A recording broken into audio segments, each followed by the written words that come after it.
This video is going to look at sidechain compression. Sidechain compression is a different way of using a compressor to what we've been using in previous videos. Sidechain compression, basically you place a compressor on a track that you want to process, but the material on that track doesn't actually cause the compressor to react in any way. We have to trigger it from a different track.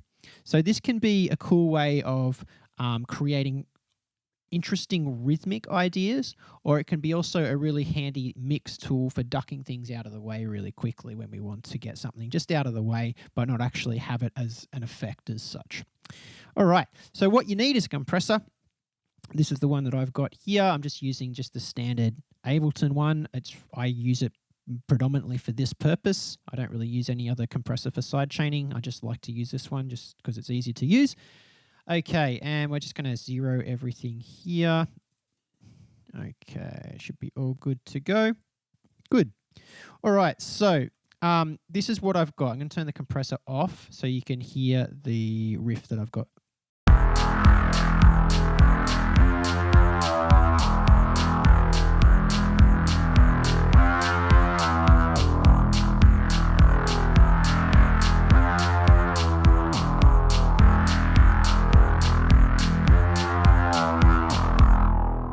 Okay, so there's sort of really gnarly bass line. That's the thing that I want to process. So I've got the compressor on that bass channel. Now what I'm going to do is use this kick drum here and use that to trigger the compressor. Okay, so not only is the kick going to play, but it's also going to trigger the compressor into ducking down. Okay, so whenever that kick comes through, it's actually going to pull down the volume of our bass line here. All right, so that can be used, like I was saying at the start, in a few different ways. We can use it more as like a rhythmic pumping effect, or we can use it just as a mix tool just to get something out of the way real quick.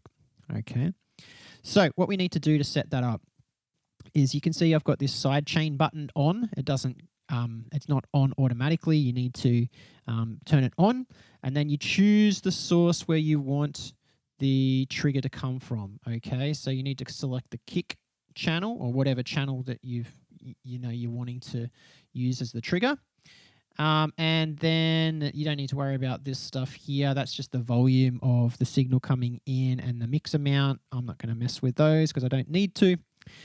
And then we can see if I start playing it in our threshold here now, the threshold isn't going to be relying on the material on this channel. It's going to be the kick triggering that. So let's have a look.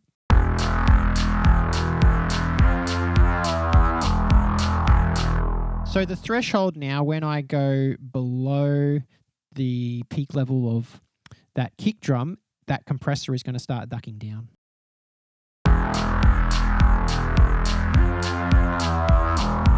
So you can see as I pull it down, we start getting that gain reduction whenever the kick hits.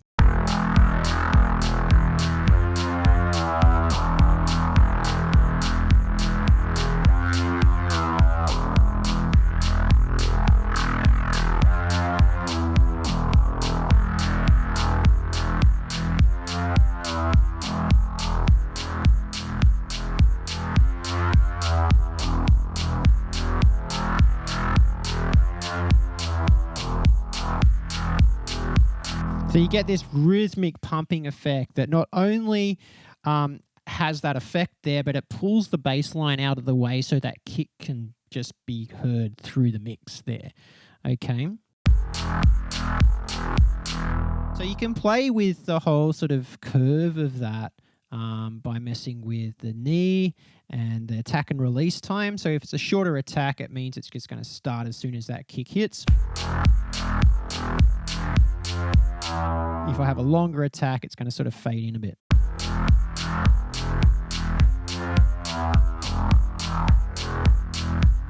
And same with the release. The release is the amount of time it takes for that volume to go back up. So if we have a long release, it's just going to stay down. So we want to sort of move it in time with our track.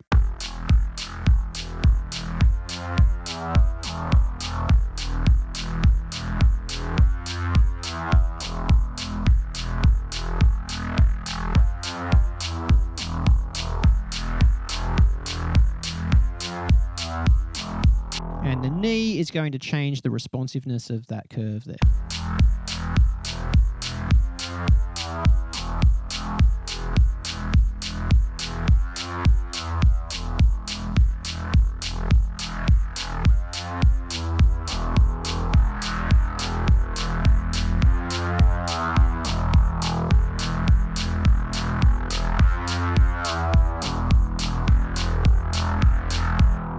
You've also got this log and linear envelope, and that's going to change the way that the compressor reacts once again.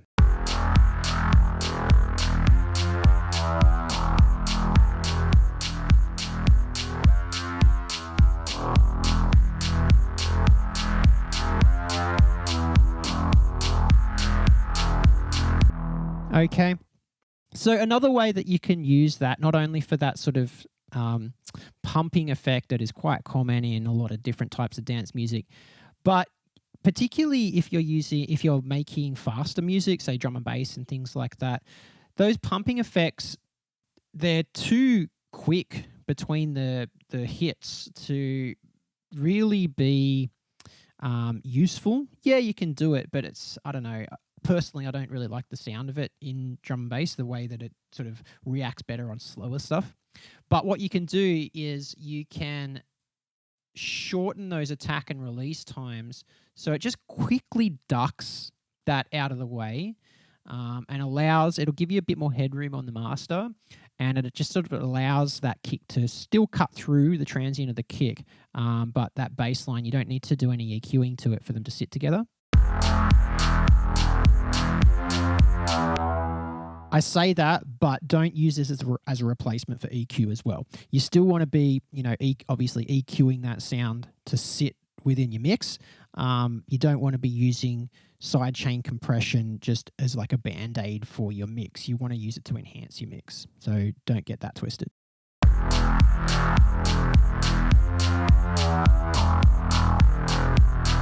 See how it's a little quicker now? So that's with it on, with it off.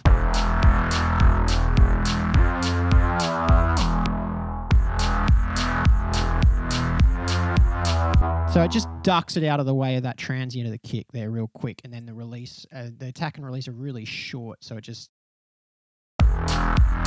quickly ducks it out of the way, and then it's back up again. You can make it even more subtle, so it just slightly ducks it. Even that's going to give you a bit more headroom. So we can look at that. If we look at our peak here, it's hitting at about 8.8. If I take the compressor off, so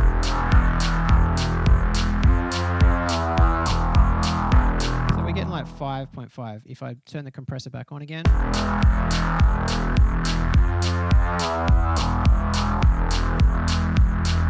okay, so we've just shaved off like 2.5 to 3 dB of peak room there. All right, so just using that little bit of ducking, it's just ducked it out of the way enough to give us a bit more headroom on the master.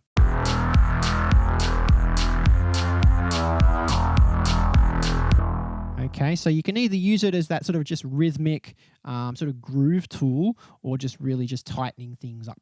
Okay, another thing is if you're using reverb on anything that you're sidechaining, you've got a bit to play with. You can have a bit of fun with it. You can either use that reverb before or after your sidechain, and the way that sort of you use it is dependent on, I guess, your purpose and what you need the sound for. If it's more of a mix thing, I tend to use the reverb after the sidechain compression, so it sort of does the sidechaining, but the tail of the reverb doesn't get pulled down. So I'll show you by what I mean here.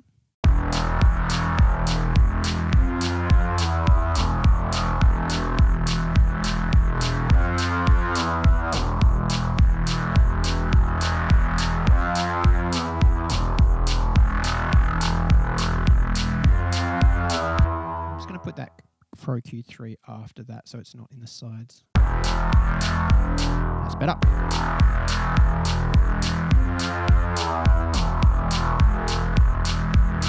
And if I pull it back up to exaggerate that release and make it more of an effect.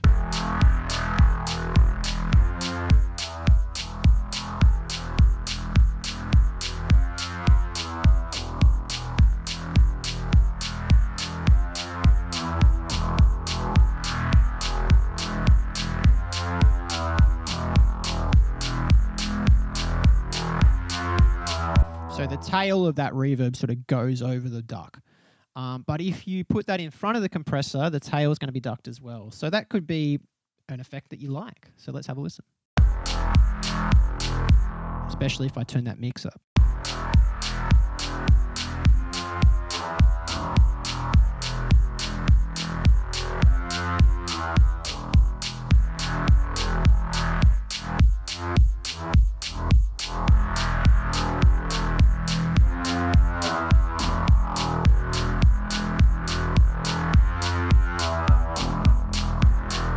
Yeah, so that's more of an effect type thing. If you put the reverb in front, you're probably doing that for a purpose. So just watch where you're putting things in relation to your sidechain. Certain things are going to work better before or after that sidechain. So things like, time-based stuff like delays and reverbs, but also other processing things like saturation and EQ and stuff.